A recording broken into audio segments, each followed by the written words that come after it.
আসসালামু আলাইকুম। লিপি কুকিং কিচেনের আরও একটি নতুন ভিডিওতে আপনাদের সবাইকে স্বাগতম। সবাইকে জানাই ঈদ মোবারক। আজ আমি চলে এসেছি আরও একটি নতুন ভিডিও নিয়ে আপনাদের সামনে। চলে এসেছি শ্বশুরবাড়ি থেকে বাপের বাড়ি ঈদ করার জন্য। চলুন আপনাদের ঘুরে ঘুরে একটু দেখাই গ্রামের সকালের প্রাকৃতিক দৃশ্যটা।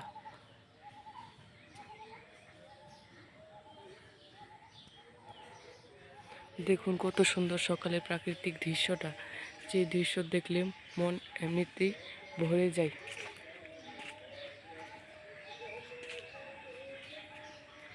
আজকের ভিডিওটা আমি শুরু করেছি ঈদের দিন সকাল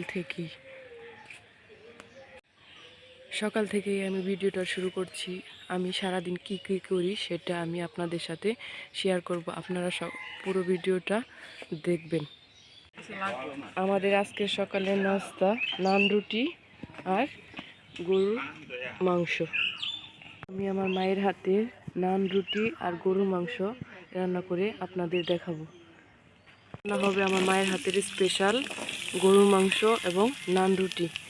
এখানে আমার মা রান্না করতে বসে গেছে, রান্না করবে আমার মা। রান্না করার জন্য প্রথমে আমি কড়াইটা বসিয়ে দিয়েছি, কড়াই দিয়ে দিয়েছি পেঁয়াজটা প্রথমে আমি সুন্দর করে ভেজে নেব। দেখুন গরুর মাংসটা আমার মা কীভাবে রান্না করে।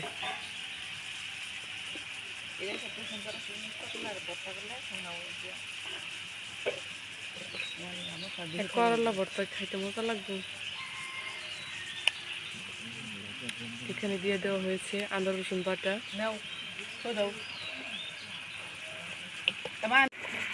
দিয়ে দেওয়া হলো পরিমাণ মতো মরিচ গুঁড়ো,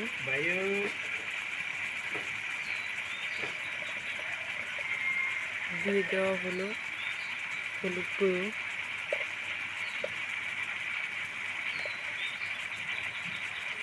আর পরিমাণ মতো লবণ।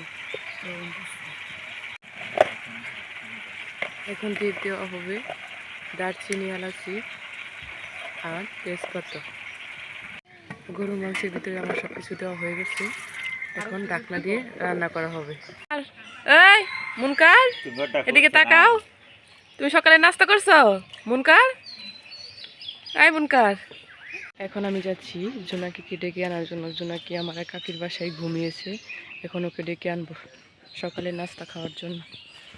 চলে এসেছি আমি আমার কাকির বাসায়, এখন জোনাকিকে ডেকে তুলবো ঘুম থেকে। আজ নাকি জোনাকি সকাল উঠো না ঘুম থেকে, উঠো। জোনাকিকে আমি ডাক দিয়ে চলে এসেছি, এখন ওরা ঘুম থেকে আসতেছে।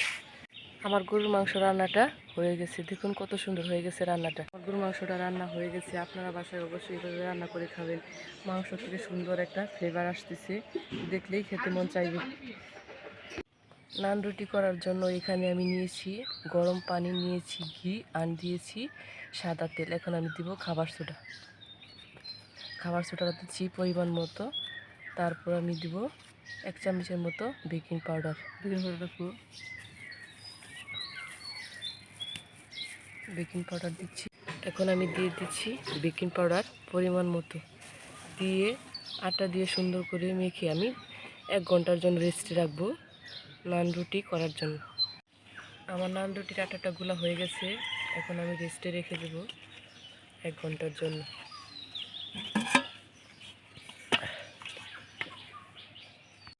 এখন নান রুটিগুলো বানিয়ে নেওয়া হচ্ছে, তারপর বানিয়ে সুন্দর করে ভাজা হবে।